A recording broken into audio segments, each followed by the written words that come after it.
G'day everybody. That's not too good. This is a bit of a strange update. As you know, normally I'm giving you updates on projects that I've got happening around the property. Well, today I guess I came to a bit of a realisation, and I really wanted to share that with everybody because yeah, it kind of made me happy. Quite often we don't stand back and look at the combination of all the work that we've done and what it actually means, especially when we're working towards an ultimate goal that may be made up of a whole lot of little steps and a learning exercise along the way.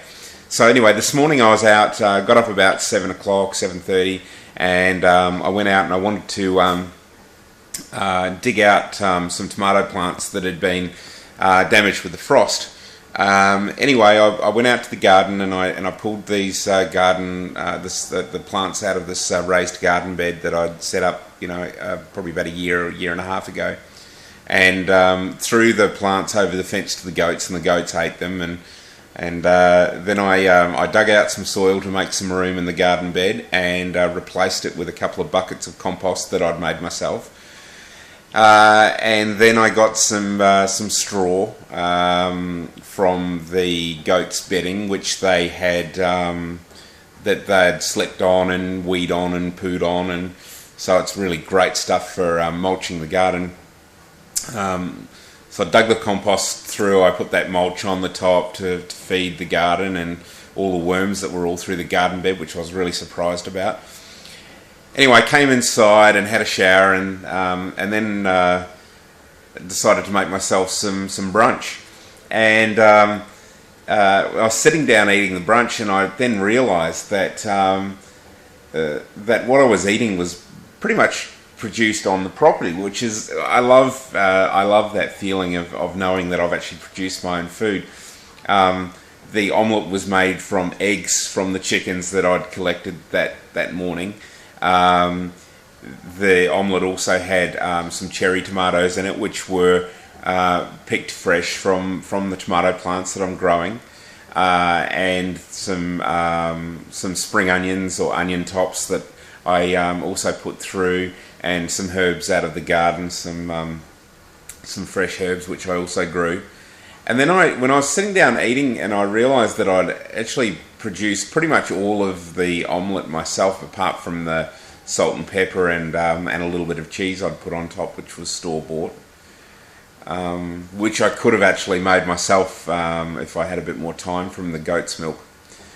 And I sat down and I was eating this, and I was thinking, wow, you can survive off a small block. I only have 2 acres. I've only been here for 18 months or something, and I started to look at all the links that between everything that I'd done that morning, and realised that I'd kind of arrived at what I've been trying to work towards and learning about for probably 4 or 5 years. Researching, watching YouTube videos, reading books, researching on the internet, just always absorbing information about sustainability and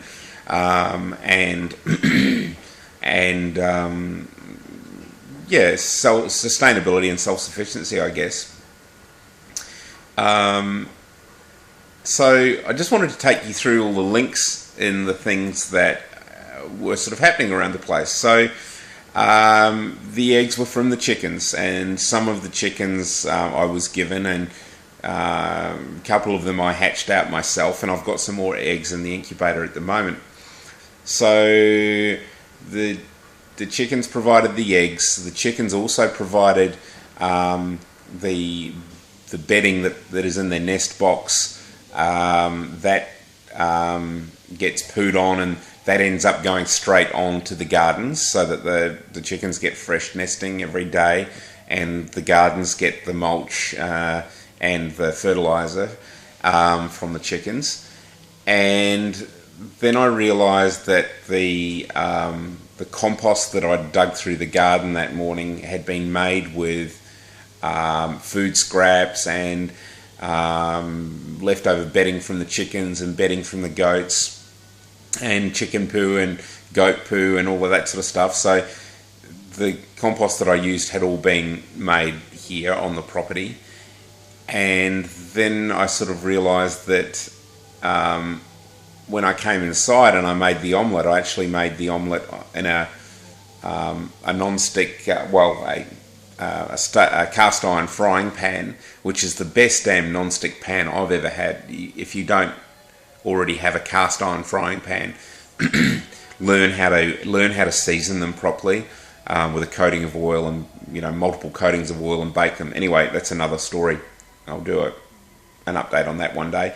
So use the cast iron pan, which is a natural way of cooking, on the fireplace. The fire was heating the house because it's a cold, rainy day here today. So there's no power being used there. The fire is actually being fueled by wood that has, which are basically the leftover branches from branches that have been fed to the goats, and that would have otherwise gone into a landfill or gone to the dump or the tip. And I realised that that landfill would have been wasted. Local gardeners have sort of realised that I've got the goats and that they like eating branches and leaves and the bark off the branches, and so some local gardeners sort of throw their branches over the fence to the goats instead of taking it to the dump. So it's easier for them, better for them. They don't have to go out to the edge of town to get rid of them. The goats get to eat the branches and the bark and the leaves, and what I'm left with are the thick branches, which are perfect for the fire. So I cut that up and I put it on the fire, and that has given me the fuel to cook the omelette. It's also just boiled the kettle for me, so I'm going to have a cup of tea in a minute, or a cup of coffee. It's heating the room. Then the wood ash from the burnt branches goes either in the compost or on the gardens to amend the soil and help me grow the food that I've just eaten. So, and then, I've got my stereo playing some music at the moment while I'm relaxing on the couch in my beautiful warm room fueled by the wood fire, and I realised that the power for the stereo is being produced largely by the solar panels that are on the roof. And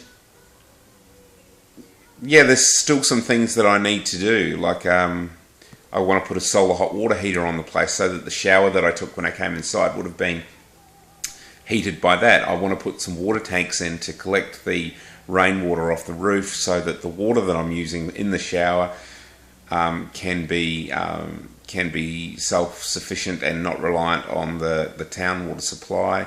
I want to put a wetback on the wood heater so that if it's not a warm day, that I can heat the house's water with the wood fire.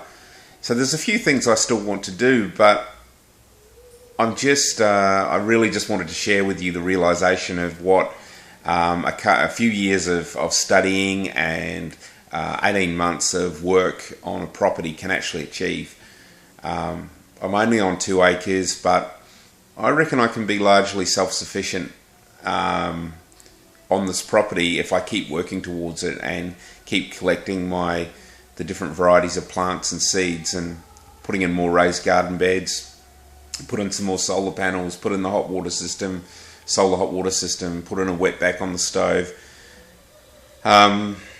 possibly a wind generator. I mean, there's still a lot that I can do. But anyway, I just wanted to share all of that with you, and I hope it hasn't been too boring. I know I've waffled on a lot, but thanks for watching if you've got this far and haven't switched off already, and I hope it's been of some interest. Say goodbye, Persia.